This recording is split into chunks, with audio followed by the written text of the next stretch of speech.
Black Twitter has been described as a form of collective identity in the digital age, which has attracted millions of followers from around the world.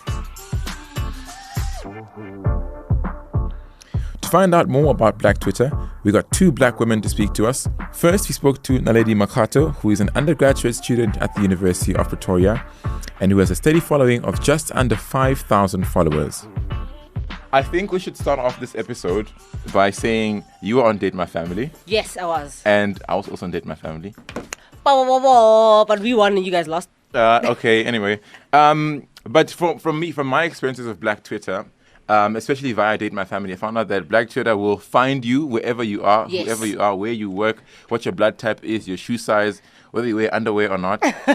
But I found out that Date My Family is sort of like an entry into Black Twitter.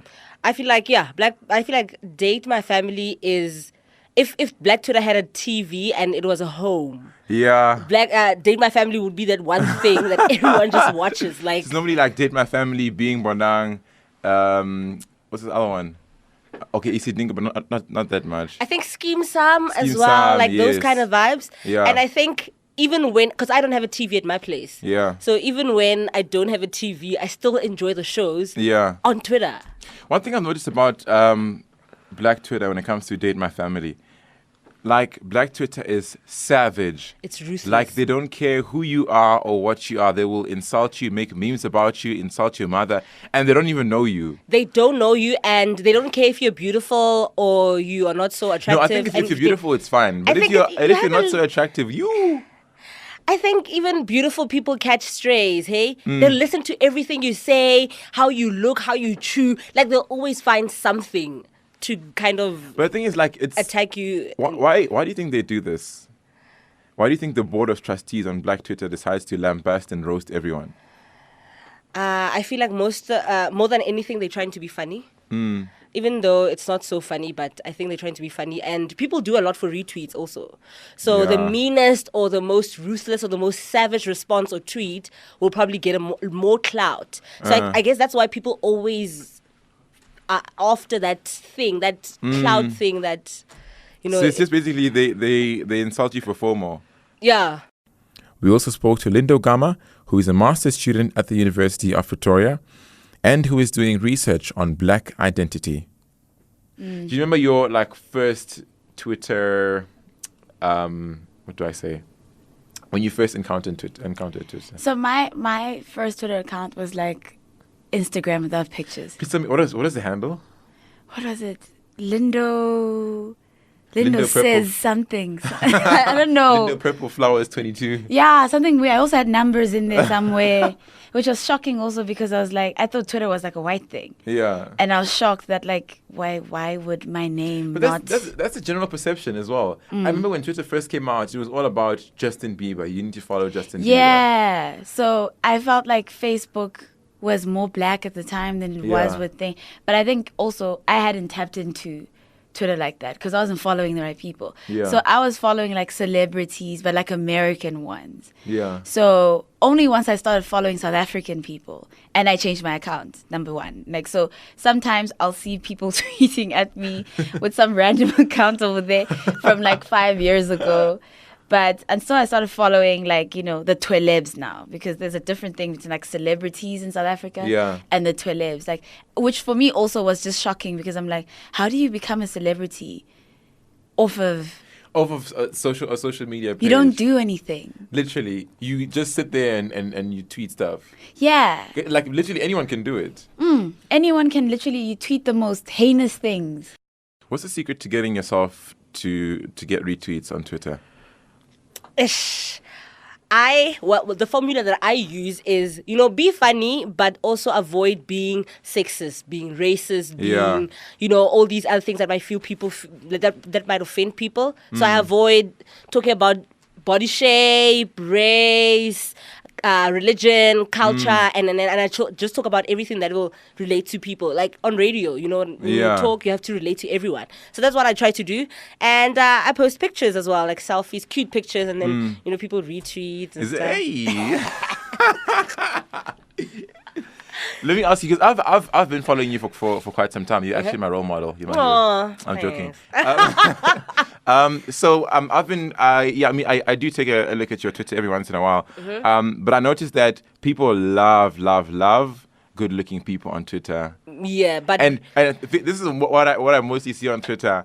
A young black girl who's like light skinned like yourself, not frying any shots. She'll post a couple of selfies, maybe maybe 4 selfies just for the culture. For the culture. And with the quote is normally like something like melanin or sun kissed or something like braided. that. Or braided, something like that. And then just randomly, just because she's a good looking person, she'll get like 40 retweets. And I'm just like, okay, I'm here. I'm a dark-skinned nigger, but I'm funny and I have funny tweets. You are, but they never ever get retweets. I'm asking, like, is it a must that we must be good-looking for you to get retweets on Twitter? Must you be good-looking for you to have a following? Well, to be honest, a lot of twelebs or like Twitter celebrities, if I may call them, a lot of them are really not so good-looking. To be honest, it's either they're too short or too not look good looking or whatever. So I don't think it's based on your looks. More than anything, I think it's based on their tweets. But I think these people got clout because of the type of jokes that they make. They roast people, they fetch people, they release people's files. They always, they don't care who you are or what you do. They just go for everyone. And I think that's what people like. They like people who are savage, like we said in the beginning. In an interview with JJ Tabane on Power FM, former South African Reserve Bank governor and also former ANC NEC member Tito Mboweni called out black Twitter users, mostly young people in South Africa, saying they were uninformed and illiterate. Who built this new Oliver Tambo International Airport? This is the ANC government. Cape Town Airport. A whole new airport at King Shaka in Durban, and so on. And you young people will tell us, you have not done anything for 24 years. I mean, I could go on and on.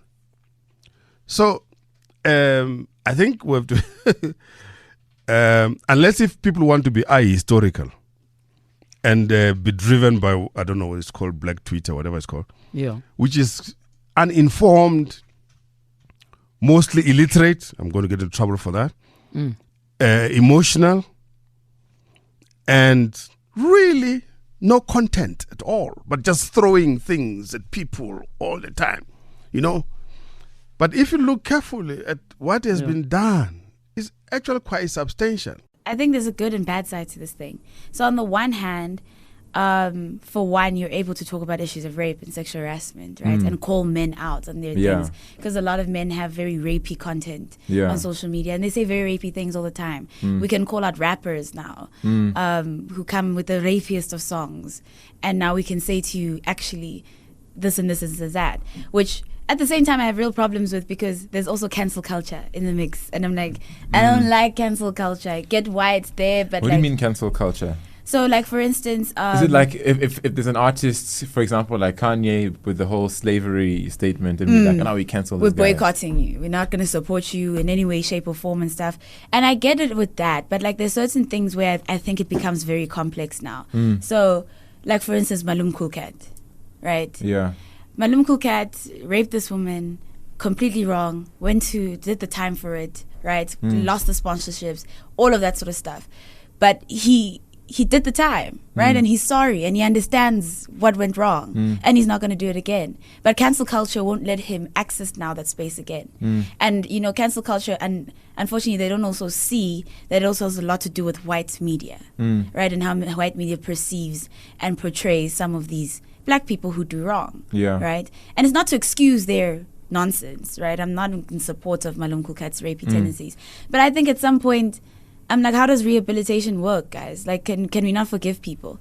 Like Chris Brown. After a while, I'm like, he went to jail. People are still on his case about everything. Look, the man can't break back into the industry, and at some point, he was the greatest of all time. Yeah. And we can't get back that music. music. Michael Jackson. Yeah, and we can't get back that music. And there's something very inconsistent with Black Twitter in terms of cancel culture as well. Because you can cancel Malum Cool Cat, you can cancel Chris Brown, right?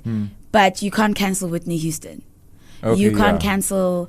who was also a problematic person, like Michael Jackson. Michael Jackson isn't cancelled, but he was a full-on pedophile. So there's something very weird there that I don't like in terms of that. For me, who decides who cancels? Like who is on the big board of cancelers that decides, no, us as black people, we are going to cancel this person? But isn't the followers are a currency? So the amount of followers that you have dictates what it is that people want to and don't want to listen to anymore. And so that for me, it's really problematic. And it creates, everything's too polarized, like the men are trash conversation. Like on Black Twitter, it's either they're trash or they're not. And if you say they are, okay, we're with you now. And we'll retweet you and we'll whatnot. But if you come and you try bring some nuance into the conversation and you bring a span in the works and you say, for instance, yeah, women are violent too. They're like, Cancelled. Can't follow you anymore. Right? And then it forces you to have like super, like I've noticed my Twitter has become uncomfortably liberal for me because I can't say anything. Yeah. For fear of being attacked. That's the thing, and that's my thing. I think that Twitter, in its attempt to give black people a voice, has given us too much of a voice, such that anything that you say can and will be used against you. It will be in the courts of Twitter. Yeah, and they'll bring up tweets from like years ago. They'll bring up tweets. They'll bring up pictures. They'll find your workplace. It's actually very intrusive. Yeah, it's intrusive and it's hella toxic. Actually the toxicity of Black Twitter. I just feel that maybe we need to take a break from this Black Twitter thing and review it, shut it down for a while, and like reconsider. Okay, because how listen, we can handle it? I have. It's been a while since I found anything positive on Black Twitter. It's been a minute. Like all you've ever find there is people genuinely just saying screw that, screw this, screw that. You're horrible for this reason, this and that, and like there's body shaming, there's this and that, and like no one wants to listen to each other. No one can say anything. Yeah. And I think it's frustrating for me also because I like writing and things like that. So sometimes the things that you say, because so for instance, you'll be speaking to a feminist on Twitter and obviously she's got Black Twitter's following because she tweets very provocative things and whatnot. And you'll say something and she'll take it the way that she wants to. But because also of the amount of limited characters, there's only so much that I can say to make you understand that I don't disagree with you. There's body language, there's tone, there's context, there's all these things. Yeah, I think. But on the other hand, look, you have cool things on Twitter, like emojis, right? But in real life, people like Thick Leonce wouldn't be considered as attractive. Yeah. This is actually a real chat. On Twitter, I've noticed that the people who get the most retweets are specifically Black Twitter. The ones who get the most retweets are light-skinned black women who post a caption that says something along the lines of sun-kissed or glowing.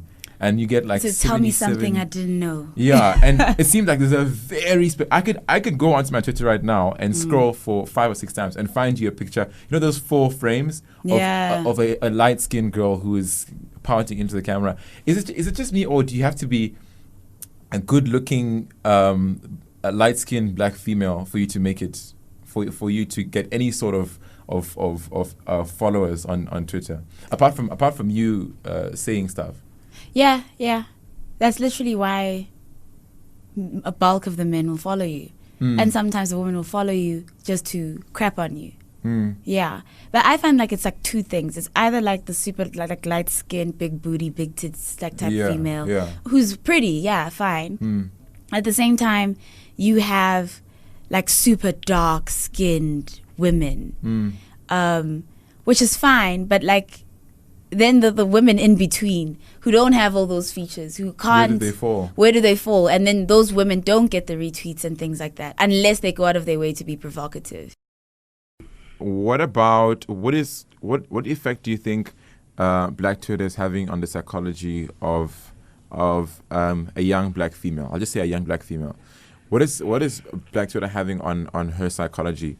Because you might find that yes, she in order to get retweets, she posts those quote unquote sun-kissed pictures. And then she doesn't get retweets. Then suddenly she's like, oh, I'm not pretty because I don't have a following on Twitter. Yeah. And then she becomes depressed. I think the effect of Black Twitter on, say, a young female black young lady is that I think it's bittersweet, first of all, because I feel like at this point in time, especially on social media, we are at a point where, you know, young black women are feeling more confident about themselves. You know, they don't feel like they're too dark. They don't feel like they are too, you know, unfavored or whatever. They feel more welcomed and more appealing because people are now woke, in inverted commas, and they believe that, you know what, the thing that is getting us going as men is a young black queen type of vibe.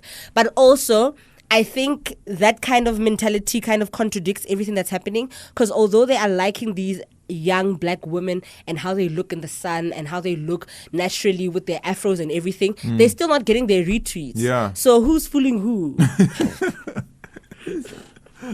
As much as we might retweet when people say, you know, black women are life, young black women are life, and wearing your fro is life, when you post it, it should reflect. Most people should show it in your likes and retweets that, you know, they actually mean what they tweet. But also, man, are young black women putting too much identity on Twitter?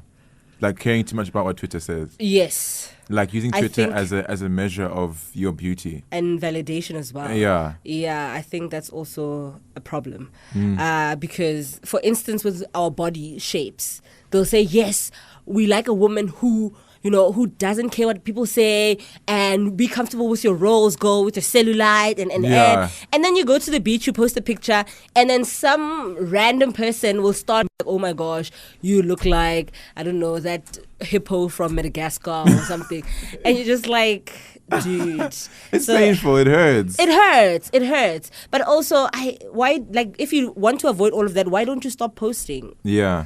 Don't post stuff on Twitter because you know how things are. I post selfies once after a while, and I post them knowing that these ones are fire. Otherwise, I let it go. Creme de la creme.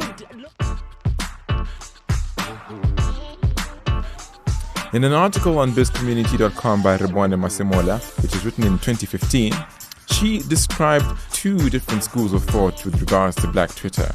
And I quote, "First of all, one can either think of it as a space that permits black people who didn't previously have the platform to openly express their views, to share their experiences and perceptions of the world around them. But on the other hand, despite their sometimes light approach to serious issues, the participants could easily be perceived as elitist watchdogs that segregate those who choose to be little different from what's considered the norm." Yeah, but I don't want to lie. I don't want to be part of that collective, man. There's something extremely toxic about it. Something like when you've been on Twitter all night, it really affects, once you look up, it really affects the way that you look at life. And I don't want to look at life as it's either X and Y. It's a very dangerous thing. And you can never have a conversation with anyone who is pro-Black Twitter in that sense. And I can't. I'm just going to go back to Facebook, guys. There's like, at least everyone is amicable. They're open to fighting about it. Where do white people in South Africa go?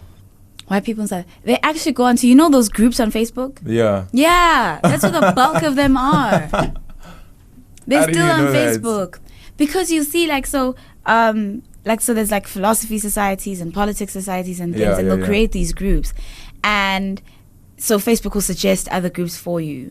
And then I'll go onto these things, and it'll be something like Bring the Lamb Back thing, and you'll assume that it's actually black people, but it's not. It's just a bunch of old ass white people sitting together, gassing each other up. Yeah, literally gassing each other up. They'll say crazy things like, yeah, no, civil war is coming. These blacks. Oh my gosh, the other day I felt unsafe. Things were better back in the P94. Yo, back in those days. Especially during the Zuma time. White people were unhappy, man. And you see, that's the other thing. I worry about those things because that controls white media. Right? Yeah. Because now there's no issues with Cyril. Yeah. Always is Cyril jogging all the time. We have no idea what's going on. All Cyril does is jog, right? Yeah. So now you have these white people control the media, have this opinion, and they all hate Zuma. And it's not to say that Zuma is the greatest of human beings, but the opinion of white people is that he's the worst thing that's ever happened to South Africa. And somehow Black Twitter fit into that. And I worry about the relation between black Twitter and white media.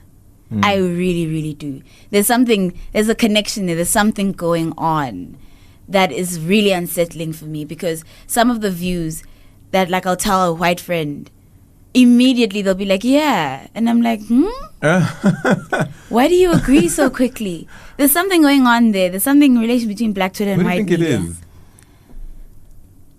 I have no idea, man. I'd have to think about it more. But I think, number one, as soon as you could start making money off of Twitter. tweets and whatnot, something happened there, because then corporations are part of the mix. Yeah. Some people now are not tweeting from their opinions. They're tweeting from, okay, how many retweets can I get so that I can get this amount of money and this and this and that. But yeah, I just worry. It's not to say that white people and black people can't agree. It's fine. We can. We can have the same opinions and things. But the whole time, something's there, man. There's something that stinks. Yeah.